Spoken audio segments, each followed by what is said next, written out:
बच्चों, आज हम करेंगे आपके गोस्वामी तुलसीदास द्वारा ही रचित है लक्ष्मण मूर्छा और राम का विलाप। रामचरितमानस के लंका कांड में से लिया गया प्रसंग है बच्चों। और इसमें उस समय का वर्णन है जब सीता हरण के बाद राम रावण का युद्ध होता है लंका में, और लक्ष्मण जो हैं मेघनाद के शक्ति बाण लगने से मूर्छित हो जाते हैं, बेहोश हो जाते हैं। और ऐसे में प्रभु श्री राम जो साक्षात विष्णु के अवतार हैं और संसार को, दुनिया को पापों से मुक्ति दिलाने वाले हैं, तो वो एक साधारण मानव की तरह, एक आम मानव की तरह अपने छोटे भाई लक्ष्मण को गले से लगाकर विलाप करते हैं, रोते हैं, दुखी होते हैं कि किस प्रकार से अब मैं अयोध्या में क्या मुंह लेकर जाऊंगा, या लक्ष्मण जो उनका छोटा भाई है, अनुज है, इतना प्रिय है कि उसके बिना वो जीवित नहीं रह पाएंगे। और वहाँ पे जो भालू सेना है, वानर सेना है, सभी पूरी जो युद्ध भूमि में रावण की सेना से मुकाबला कर रही होती है, सभी बहुत ही दुखी हो जाते हैं, पीड़ित हो जाते हैं। वहाँ का जो माहौल है, पूरा ही वातावरण शोकग्रस्त होता है प्रभु श्री राम के ऐसे वचनों को सुनकर कि किस प्रकार से आम आदमी की तरह वो विलाप कर रहे हैं, जबकि वो साक्षात सब कुछ है, विष्णु के अवतार हैं। तो ऐसे में संजीवनी बूटी के बारे में पता चलता है, यानी कि वैद्य जो सुसेन हैं वो बताते हैं कि प्रातः काल तक अगर संजीवनी बूटी आ जाएगी तो लक्ष्मण के जो प्राण हैं वो बचाए जा सकते हैं। तो ऐसे में प्रभु श्री राम हनुमान जी को संजीवनी बूटी लेने के लिए भेजते हैं। और प्रभु श्री राम जब संजीवनी बूटी की उनको पहचान नहीं होती और पूरा का पूरा जो पहाड़ है वो अपने हाथ पर उठाकर आ रहे होते हैं, तो रास्ते में भरत आशंका जानकर या कोई मायावी राक्षस उनको जानकर बाण से नीचे उतार लेते हैं। और उसके बाद वहाँ पे बातचीत होती है सब कुछ। और उसके बाद जब पता चलता है कि लंका में ये सब कुछ हो रहा होता है, तो तुरंत वहाँ से भरत हनुमान जी को भेज देते हैं। और जैसे ही हनुमान जी लंका में संजीवनी बूटी लेकर पहुँचते हैं, तो वहाँ का जो शोकग्रस्त वातावरण था वो वीरता में बदल जाता है। करुण रस के बाद वीर रस का आविर्भाव गोस्वामी तुलसीदास जी ने इसको कहा है। और सभी जो कपि हैं, भालू हैं, पूरा का पूरा जो उनका समूह है, दल है, सेना है, वो खुशी से झूमने लगती हैं। और उसके बाद फिर से युद्ध जो आरंभ होता है, और रावण को जब सारे इन बातों का वर्णन का पता चलता है तो वो बहुत अधिक दुखी होता है और परेशान होकर कुंभकर्ण के पास भी जाता है। उसको तरह तरह की यत्न करके जगाया जाता है। कुंभकर्ण को जब पता चलता है कि ये सब कुछ हो रहा है तो उसको बहुत ही दुख होता है रावण की इस मूर्खता के ऊपर कि जगत जननी सीता का हरण करके तुम ले आए और अब भी तुम अपना कल्याण चाहते हो, तो ऐसा कभी भी संभव नहीं है। तो ये सारा प्रसंग है बच्चों लंका में प्रभु श्री राम और रावण का जब युद्ध चल रहा होता है। और जैसा कि बीच में मैंने बताया कि जब हनुमान जी संजीवनी बूटी लेकर आ रहे होते हैं तो मायावी राक्षस उनको जानकर भरत उनको उतार लेते हैं, वहां पे बाण उन पे चला देते हैं। तो सबसे पहले वो दोहा है जिसमें प्रभु श्री राम के जो परम भक्त हैं हनुमान जी, वो भरत से मिलने के बाद कैसे वापस लंका की ओर प्रस्थान करते हैं। उसके बाद सारा का सारा युद्ध क्षेत्र का जो वर्णन है कि किस प्रकार से प्रभु श्री राम साधारण मनुष्य की तरह विलाप करते हैं, रोते हैं, दुखी होते हैं। तो देखो सबसे पहले वो दोहा मैं करवा रही हूं आपको। तब प्रताप उर राखी प्रभु जेहू नाथ तुरंत। तब तुम्हारा, यहाँ पे हनुमान जी भरत के प्रति जो सम्मान है उनकी प्रशंसा वो कर रहे हैं कि किस प्रकार से उनसे मिलने के बाद उनको पता चला कि अपार स्नेह अपने बड़े भाई के मन में, हृदय में भरत के हैं, और वो किस प्रकार से फिर वहां से प्रस्थान करते हैं, जाते हैं। तो इस दोहे में वही वर्णन है। तब प्रताप उर राखी प्रभु जेहू नाथ तुरंत। प्रभु यहाँ पे हनुमान जी ने भरत को कहा है कि हे प्रभु, तुम्हारे प्रताप को, तुम्हारे यश को अपने हृदय में, उर होते हृदय में रखकर, धारण करके, जेहू नाथ तुरंत। नाथ यहाँ पे स्वामी, मैं अपने स्वामी प्रभु श्री राम के पास जा रहा हूँ। अस कही, ऐसा कहकर, आयसु पाई, आयसु आशीर्वाद, पाई प्राप्त किया, पद बंदी, पद पैरों की, चरणों की, वंदना की, चरण स्पर्श किए, चलेऊ हनुमंत, और ऐसा करके हनुमान जी वहां से चल पड़ते हैं, प्रस्थान करते हैं। ऐसा कहकर उनका आशीर्वाद प्राप्त करके उनके चरणों की वंदना करने के बाद हनुमान जी वहां से चलते हैं। भरत बाहुबल, भरत की भुजाओं के बल को देखकर, उनकी शक्ति को देखकर, शील, उनकी शीलता को देखकर, गुण और इतने सारे गुण उनके व्यवहार में देखकर, प्रभु पद प्रीति अपार, प्रभु यहाँ पे प्रभु श्री राम के लिए हनुमान जी सोचते हैं, और प्रभु श्री राम के चरणों के प्रति अपार स्नेह देखकर, मनमहु जात सराहत, मन ही मन हनुमान जी भरत की प्रशंसा करते हुए जा रहे हैं। पुनि पुनि पवन कुमार, पवन पुत्र हनुमान जी बार बार भारत की प्रशंसा करते हुए लंका की ओर उड़े जा रहे हैं, प्रस्थान कर रहे हैं। आगे देखो बच्चों, उसके बाद युद्ध क्षेत्र में क्या हो रहा है, जहां पे लक्ष्मण मूर्छित पड़े हैं, वहां पे प्रभु श्री राम एक आम आदमी की तरह, जनसाधारण की तरह, एक आम मनुष्य की तरह किस प्रकार से विलाप करते हैं, किस प्रकार से दुखी हैं, और अपने भाई के प्रति जो स्नेह है वो किस प्रकार से प्रकट करते हैं। उहा राम लक्ष्मण ही निहारी, उहा यानी कि लंका में, युद्ध क्षेत्र में प्रभु श्री राम लक्ष्मण को निहार रहे हैं, देख रहे हैं। बोले बचन मनुज अनुसारी, मनुज अनुसारी मनुष्य के समान, आम मनुष्य के समान, साधारण मनुष्य के समान वचन बोल रहे हैं, यानी कि विलाप कर रहे हैं, दुखी हो रहे हैं। अर्ध राति गई कपि नहीं आयो, कपि वानर के लिए होता है, यानी कि हनुमान जी। तो प्रभु श्री राम विलाप करते हुए, रोते हुए क्या कह रहे हैं कि आधी रात बीत गई है और अभी तक हनुमान जी संजीवनी लेकर नहीं आए हैं। राम उठाई अनुज उर लायऊ, उर हृदय में, अनुज अपने छोटे भाई लक्ष्मण को, और ऐसा कहते हुए प्रभु श्री राम ने अपने छोटे भाई लक्ष्मण को अपने हृदय से लगा लिया है। सकहु न दुखित देखी मोही काऊ, काऊ कभी भी, मोही मुझे, सकहु नहीं सकते थे। और लक्ष्मण को अपने गले से लगाकर प्रभु श्री राम क्या कहते हैं कि हे लक्ष्मण, तुम तो कभी भी मुझे दुखी नहीं देख सकते थे। बंधु सदा तब मृदुल स्वभाव, मृदुल कोमल स्वभाव, स्वभाव, बंधु भाई, हे भाई तुम्हारा तो जो स्वभाव है मेरे प्रति वो हमेशा ही कोमल रहा है, तुम मुझसे बहुत अधिक स्नेह करते हो, तुम मुझे कभी भी दुखी नहीं देख सकते थे। तो आज मुझे इतना दुखी देखकर तुम मूर्छित क्यों पड़े हुए हो, यानी कि अपने छोटे भाई को गले से लगाकर इस प्रकार के व्याकुल करने वाले जो वचन हैं वो प्रभु श्री राम बोलते हैं।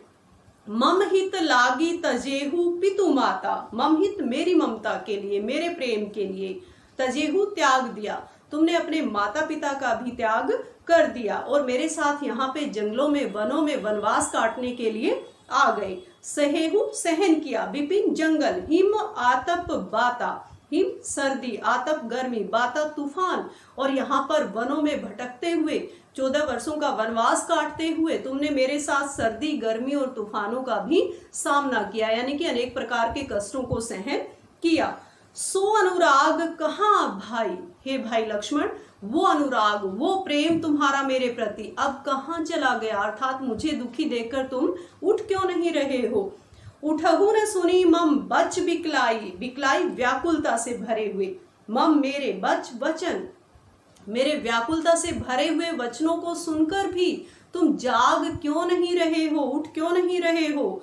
जो जनते हो बन बंधु बिछोहु, प्रभु श्री राम कहते हैं कि अगर मैं जानता कि वनों में बंधु से, भाई से यानी कि लक्ष्मण से मेरा बिछो हो जाएगा, मैं बिछुड़ जाऊंगा या लक्ष्मण को मैं खो दूंगा, पितु बचन मनतेऊ नहीं ओऊ, तो मैं अपने पिता के वचनों को भी नहीं मानता, मैं उनकी आज्ञा को भी नहीं मानता, जिनकी आज्ञा के कारण ही 14 वर्षों के लिए वनों में मैं आया हूं। तो इस प्रकार से प्रभु श्री राम अपने छोटे भाई लक्ष्मण को गले से लगाकर विलाप कर रहे हैं, एक आम आदमी की तरह।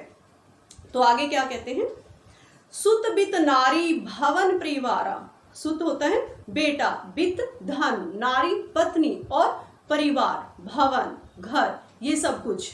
तो प्रभु श्री राम क्या कहते हैं कि पुत्र है, धन है, नारी है, घर है, परिवार है, हो ही जाही जग 12 बार बार जग संसार में, ये सब कुछ मनुष्य को बार बार संसार में, दुनिया में अपना जीवन जीते हुए प्राप्त हो जाते हैं। चाहे वो बेटा है, धन है, पत्नी है, घर है और परिवार है। अस बिचारी जिये जागहु ताता, ताता ये छोटे भाई के लिए प्रयुक्त किया है तुलसीदास जी ने। अस बिचारी, ऐसा विचार करके, ऐसा सोच के तुम जाग जाओ। मिलई न जगत सहोदर भ्राता, सहोदर होता है सगा, भ्राता भाई, कि ऐसा विचार करके, ऐसा सोच के ही तुम जाग जाओ कि जीवन में सगा जो भाई है वो बार बार प्राप्त नहीं होता। जथा पंख बिनु खग अति दीना, प्रभु श्री राम जी क्या कहते हैं कि जिस प्रकार से पंख के बिना खग यानी कि पक्षी अति दीना बहुत ही दीनहीन होता है, उसके जीवन का कोई आधार नहीं होता। मणि बिनु फनी, और मणि के बिना फनी यानी कि सांप, सर्प, करीबर कर हीना, करीबर हाथी, कर सूंड, और हाथी सूंड के बिना दीनहीन होते हैं, वो जीवित नहीं रह सकते। उसी प्रकार से हे अनुज, हे भाई लक्ष्मण, मैं तुम्हारे बिना जीवित नहीं रह सकता। तो इस प्रकार से विलाप करते हुए प्रभु श्री राम क्या कहते हैं कि जैसे पंख के बिना पक्षी के जीवन का कोई अस्तित्व नहीं होता, मणि के बिना सांप के जीवन का कोई अस्तित्व नहीं होता, और सूंड के बिना हाथी के जीवन का कोई महत्व नहीं होता, उसी प्रकार से संसार में मैं तुम्हारे बिना जीवित नहीं रह सकता। असमम जीवन बंधु बिनु तो ही, बिना तुम्हारे, असमम जीवन, इस प्रकार से मेरा जीवन, हे भाई, हे बंधु, मेरा जीवन भी ठीक वैसे ही तुम्हारे बिना दीनहीन है, अर्थात मैं तुम्हारे बिना नहीं रह सकता। जो जड़ दैव जियावे मोही, जड़ दैव कठोर देवता, जो इतना होने के बाद भी अगर कठोर देवता यानी कि विधाता मुझे जीवित रखते हैं तो मैं क्या करूंगा। ये सब कुछ विलाप प्रभु श्री राम अपने छोटे भाई लक्ष्मण को गले से लगाकर कर रहे हैं। जयहू अवध कवन मुँह लाई, अवध अयोध्या, कवन क्या, तो मैं अयोध्या क्या मुँह लेकर वापस जाऊंगा, तुम्हारे बिना अयोध्या वासियों के सामने मैं कैसे जाऊंगा। नारी हेतु प्रिय भाई गवाई, सभी जो लोग हैं संसार में मेरी निंदा करेंगे, आलोचना करेंगे कि नारी के लिए, पत्नी के लिए मैंने अपने प्रिय भाई को खो दिया है। बरु, बरु होता है बच्चों जलना, अपजश, अपयश, निंदा की आग में जलना, आलोचना की आग में जलना। सहतेउ जग माही, और इस प्रकार से मुझे इस संसार में अपयश की आग में जलना पड़ेगा, अपयश मुझे सहन करना पड़ेगा। नारी हानि विशेष क्षति नाही, क्षति क्षति, तो प्रभु श्री राम जी कहते हैं कि नारी की हानि तो मेरे जीवन में कोई विशेष हानि नहीं है, लेकिन मैं तुम्हें नहीं खो सकता, यानी कि मैं तुम्हारे बिना जीवित नहीं रह सकता। आगे क्या कहते हैं, अब अपलोकु सोकु सुत तोरा, सुत पुत्र कहा है लक्ष्मण को। अब अपयश यहाँ पे, लोकु संसार में, शोकु दुख, कि अब तो यानी कि तुम्हारे बिना सीता की जो खोज है, यानी कि सीता को भी मैं वापस नहीं ला पाऊंगा, ऐसा प्रभु श्री राम जी सोचते हैं, कहते हैं कि अब तो मुझे दोनों ही दुखों को, दोनों ही कष्टों को सहन करना पड़ेगा, अपयश भी और तुम्हारे खोने का दुख भी, सीता को खोने का भी और तुम्हारा भी, हे पुत्र, ये सब कुछ मुझे अब अपने जीवन में सहन करना पड़ेगा। सही ही निठुर कठोर उर मोरा, मोरा मेरा, उर हृदय, ये सब कुछ मेरा जो कठोर और निष्ठुर हृदय है, ये सब कुछ उसको सहन करना पड़ेगा। निज जननी के एक कुमारा, प्रभु श्री राम विलाप करते हुए कहते हैं कि तुम तो अपनी जननी के, माता सुमित्रा के बहुत ही प्रिय पुत्र हो। ताता तासु तुम प्राण आधारा, हे भाई तुम उनके प्राणों के आधार हो, अर्थात वो तुम्हारे बिना जीवित नहीं रह सकती, तो वहां पे माताओं को भी मैं जाकर क्या जवाब दूंगा। सौंपे सी मोही, मोही मुझे जब सौंपा था उन्होंने, अयोध्या से जब हम 14 वर्षों के वनवास के लिए निकले थे, तुम्ही गही पानी, पानी होता है हाथ, गही पकड़ना, तुम्हारे हाथों को उन्होंने जब मेरे हाथों में सौंपा था। सब विधि सुखद परम हित जानी, सब प्रकार से सुख देने वाला सोचकर और तुम्हारा परम हितैषी मुझे सोचकर तब जाकर माता सुमित्रा ने तुम्हारे हाथों को मेरे हाथों में सौंपा था। तो मैं माँ को भी जाकर अयोध्या में क्या जवाब दूंगा। तो इस प्रकार से वो सब कुछ प्रभु श्री राम याद करते हैं अपने छोटे भाई लक्ष्मण को गले से लगाकर, जब वो मूर्छित अवस्था में होते हैं, बेहोश होते हैं मेघनाद के शक्तिबाण लगने के कारण। उतरु कहा देऊ ते ही जाई, ते ही वहां पे जाकर क्या उत्तर मैं दूंगा उनको कि लक्ष्मण की रक्षा मैं क्यों नहीं कर पाया। उठी कि न मोही सिखावहु भाई, हे भाई लक्ष्मण तुम उठकर मुझे समझाते क्यों नहीं, बताते क्यों नहीं कि मैं अयोध्या में जाकर अपनी माताओं को क्या उत्तर दूंगा।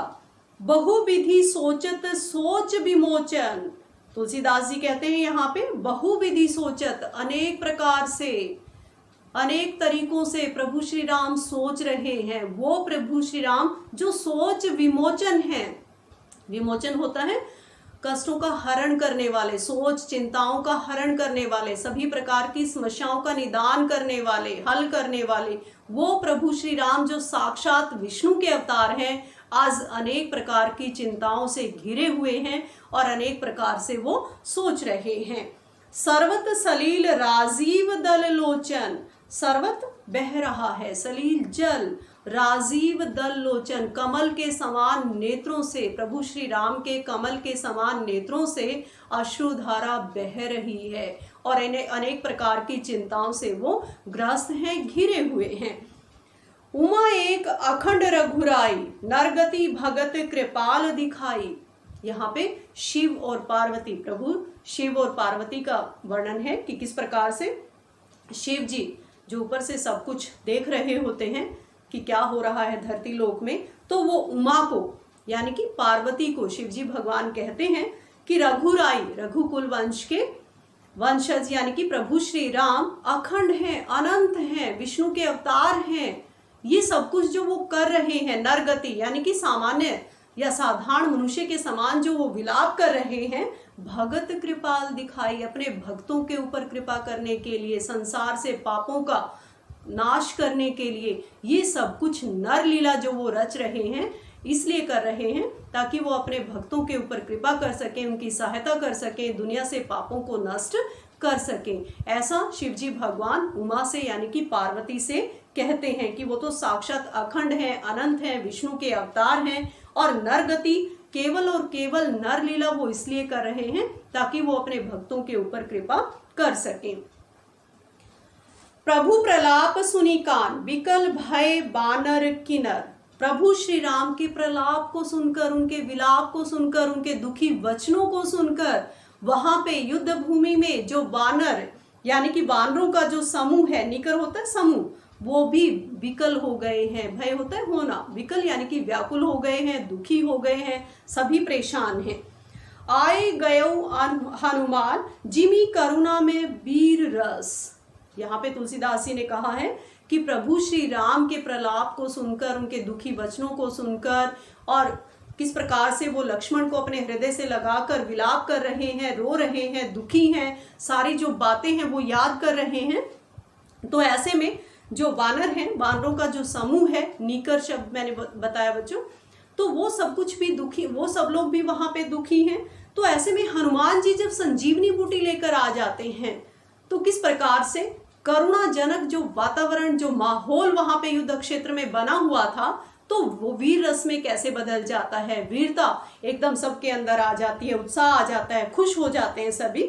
आए गयो हनुमान जिमी यानी कि जिस प्रकार से करुणा में वीर रस, जैसे ही हनुमान जी संजीवनी बूटी लेकर वहां पे पहुंचते हैं तो सारा शोकग्रस्त जो वातावरण था वो खुशी में, प्रसन्नता में बदल जाता है, वीरता में बदल जाता है। और इसीलिए कवि तुलसीदास जी ने कहा है कि ऐसा लग रहा था कि करुण रस में वीर रस का आविर्भाव हो गया हो।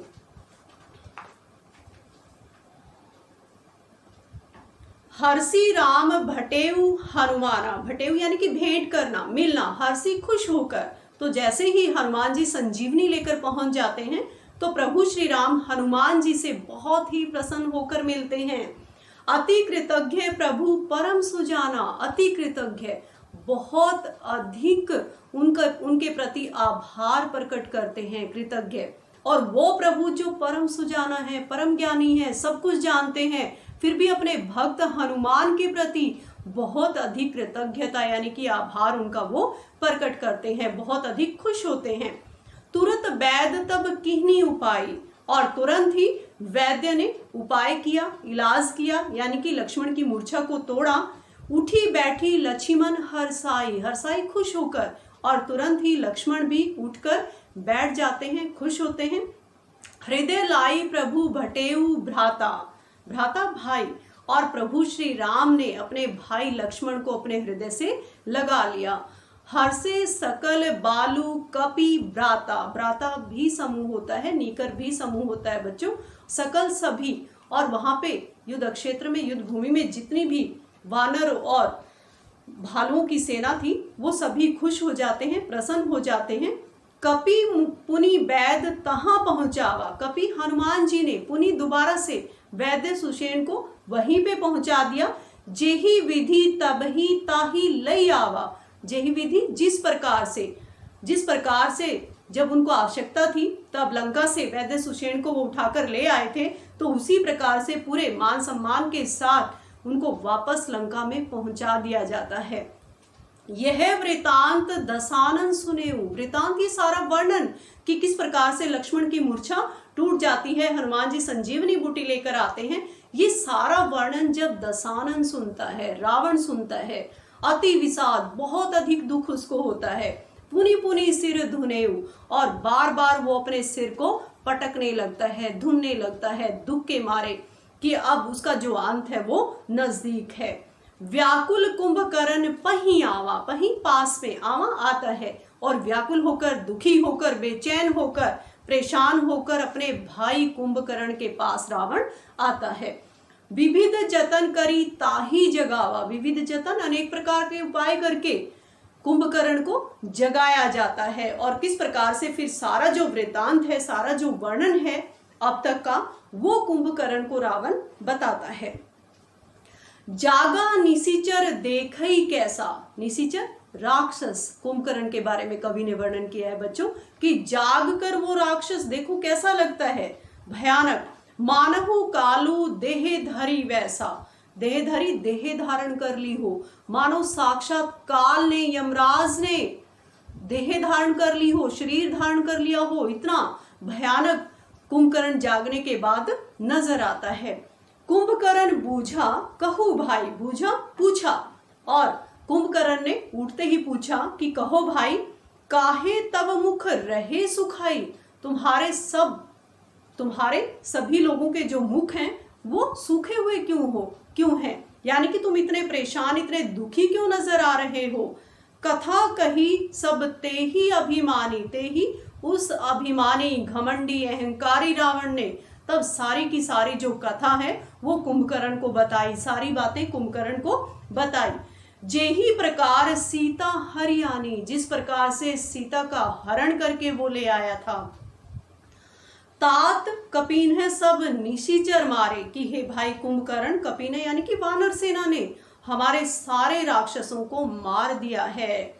महा योद्धा संघारे, हमारे बड़े बड़े योद्धाओं का संघार उन्होंने कर दिया है, बड़े बड़े योद्धा राक्षस हमारे मारे जा चुके हैं। और उनका वर्णन किया है आगे कि कौन कौन से हैं वो, जिनमें दुर्मुख, सुररिपु, मनुज आहारी, यानी कि दुर्मुख ये नाम है राक्षसों के, दुर्मुख है, सुररिपु देव शत्रु, मनुज भक्षक, भट्ट, अतिकाय, अकंपन भारी, ये बड़े बड़े जो हमारे राक्षस थे जिनके नाम बताए हैं रावण ने अपने भाई कुंभकर्ण को, यानी कि दुर्मुख है, देव शत्रु है, मनुजहारी, मनुष्यों का भक्षण करने वाला, मनुष्य आहारी कह सकते हो, भट्ट भी नाम है, अतिकाय भी राक्षस का नाम है, अकंपन। इनके अलावा, अपर होता है इनके अलावा, महोदर आदि कबीरा, महोदर आदि जो हमारे वीर राक्षस थे उनका भी युद्ध भूमि में संहार हो चुका है। परे समर मही सब रणधीरा, समर युद्ध क्षेत्र में, सब रणधीरा हमारे सारे के सारे जो रणधीर थे, यानी कि युद्ध भूमि में हमारी तरफ से युद्ध लड़ने वाले जो महान और बहुत ही ताकतवर जो राक्षस थे, वो आज सारे के सारे ही युद्ध क्षेत्र में मारे गए हैं, मरे हुए पड़े हैं। तो इस प्रकार से युद्ध का सारा जो वर्णन है, वृतांत है, वो रावण कुंभकर्ण को बताता है। सुनी दसकंधर वचन, दसकंधर रावण के, 10 मुख वाले रावण के ऐसे वचनों को सुनकर तब कुंभकर्ण बिलखान, कुंभकर्ण बिलखने लगता है। अर्थात वो अपना और रावण का यानी कि पूरी लंका का जो विनाश है वो उसको नजर आता है। सुनी दसकंधर वचन तब कुंभकर्ण बिलखान, रावण के ऐसे वचनों को सुनकर, अपने भाई के ऐसी बातों को सुनकर कि किस प्रकार से सीता माता का हरण करके वो ले आया और किस प्रकार से प्रभु श्री राम और उसके बीच युद्ध हो रहा है, तो कुंभकर्ण बिलखने लगता है, रोने लगता है। जगदम्बा हरियाणी अब सठ चाहत कल्याण, और कुंभकर्ण रावण से क्या कहता है कि साक्षात जगदम्बा को, जगत जननी माता का हरण करके तू ले आया है। सठ होता है मूर्ख, और हे मूर्ख, अब तू अपना कल्याण चाहता है, अर्थात तुम्हारा कल्याण नहीं हो सकता, ये असंभव है, तुम्हारा जो विनाश है वो नजदीक है। तो इस प्रकार से तुलसीदास जी ने यानी कि गोस्वामी तुलसीदास जी ने बच्चों रामचरितमानस के लंका कांड से लक्ष्मण मूर्छा और राम का विलाप, जो ये प्रसंग था कि किस प्रकार से सीता का हरण हो जाता है और वहां पे प्रभु श्री राम और रावण का युद्ध होता है, और लक्ष्मण जब मेघनाद के शक्ति बाण लगने से मूर्छित हो जाते हैं तो आम व्यक्ति की तरह कैसे प्रभु श्री राम विलाप करते हैं, ये सारा जो वर्णन है कवि ने इसमें किया है। तो 3 जो क्वेश्चन है बच्चों फिर से मैं आपसे पूछ रही हूँ, और कमेंट सेक्शन में जाके आपने जवाब देना है, और पूरी जो कविता है वो अच्छे से याद करनी है। तो रामचरितमानस किस विधा की रचना है? रामचरितमानस किस विधा की रचना है? तुलसीदास जी की पत्नी का क्या नाम है? तुलसीदास जी की पत्नी का क्या नाम है? और रामचरितमानस में किन छंदों का प्रयोग हुआ है? रामचरितमानस में किन छंदों का प्रयोग हुआ है? थैंक यू बच्चों।